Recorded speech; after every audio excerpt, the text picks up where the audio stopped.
Arg. Hi, threes and fours. I wanted to share a pirate story with you today before we do our treasure hunt lesson.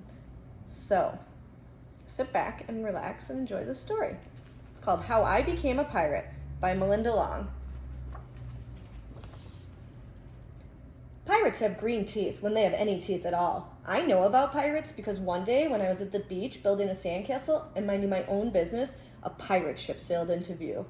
I knew what it was because its flag had a skull and crossbones on it, and because I could hear the pirates singing, "Hey, ho, blow the man down." They were a little off key. I tried to tell Dad, but he was busy setting up the beach umbrella. I tried to tell Mom, but she was busy slathering my baby sister with sunblock.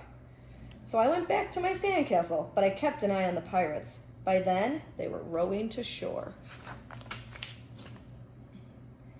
When they landed, the head pirate climbed out of the boat and yelled, "Ahoy there, matey! Be this the Spanish Main?" "No," I said.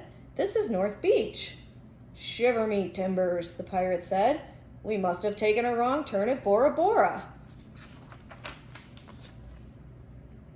He walked around my sandcastle. He looked at the moat, then yelled back to his crew, "He's a digger, he is, and a good one to boot." "A good one to boot," the others agreed. "What be your name, matey?" the head pirate asked. "Jeremy Jacob, sir," I told him. "Well, Jeremy Jacob," he said, "you're looking at Braidbeard and his crew. We've been needing a digger like yourself. We've a chest of treasure to bury." "Aye, treasure," the others shouted. "You're coming with us," Braidbeard told me. I didn't think Mom and Dad would mind, as long as I got back in time for soccer practice the next day. That's how I became a pirate. As soon as we were on board, Braidbeard showed me the chest of gold and jewels.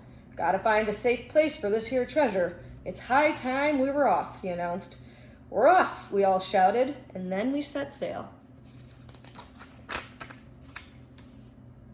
There was plenty to do on board. The pirates taught me to sing sea chanties, the louder the better, and to say real pirate stuff, like landlubber and scurvy dog.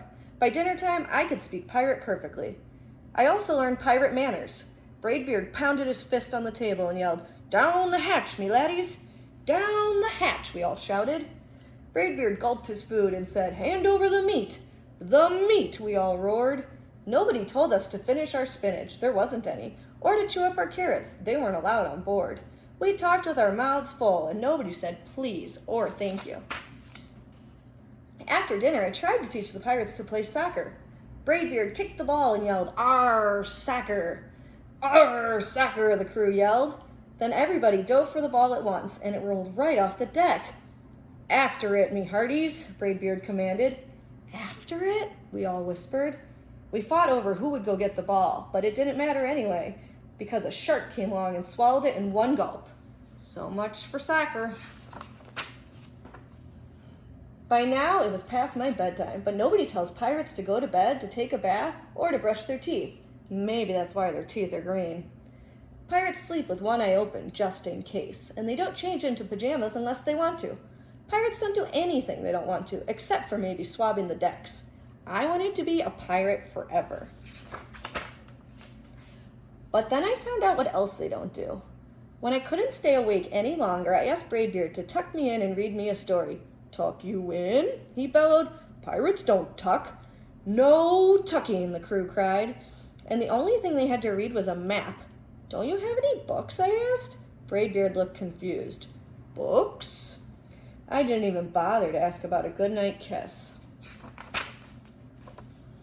It wasn't easy to fall asleep without a story, but I was finally dozing off when a storm broke. Thunder boomed and lightning flashed. I tried to hide under the covers as waves slammed up against the ship, but I kept falling out of my hammock. I couldn't find anyone in the cabin. They were all on deck. "Lower the sails," Braidbeard shouted. "Batten down the hatches." Everybody ran around yelling and lowering and battening. Nobody had time to sit close and tell me it would be over soon. Nobody even noticed me. I decided that I didn't want to be a pirate after all. Just then, flash, crash, crack, lightning hit the mast and split it right down the middle. "What'll we do now?" yelled one of the pirates. "We'll have to turn back," called another. "But the treasure," hollered Braidbeard. Where will we bury the treasure? I stepped forward. Maybe I can help, I shouted over the wind. I think I know the perfect digging spot. When the storm was over, we rowed back to shore and buried the chest. We drew a map so we could find the treasure again, but I don't think I'll need it. If you look at this map here, it says Jeremy Jacobs' backyard. So they buried the treasure in his yard. After that, the pirates repaired the ship and got ready to set sail. Before they left, Braidbeard handed me a flag and said, "You make a fine pirate, Jeremy Jacob. Guard the treasure well. We'll be back to get it soon enough." "Soon enough," the crew repeated. "And if you ever need us," Braidbeard added, "just run the Jolly Roger up yonder pole." "Up yonder pole," the others shouted. "And maybe I will, but not today. I have soccer practice." And if you look on his jersey for his soccer team, his team is called the Pirates. All right, friends, thanks for reading with me. I'll see you soon. Bye.